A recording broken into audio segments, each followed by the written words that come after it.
ミニトマトの皮に傷をつけて湯むきしていきます。氷水にさらして剥きやすいようにしました。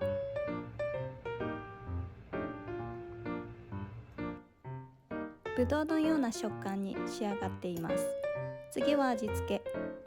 蜂蜜とレモン、同量の割合にしました。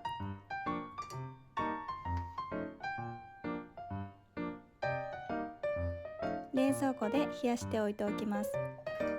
暑い夏のおやつにもぴったりです。1日置いたミニトマト、完成しました。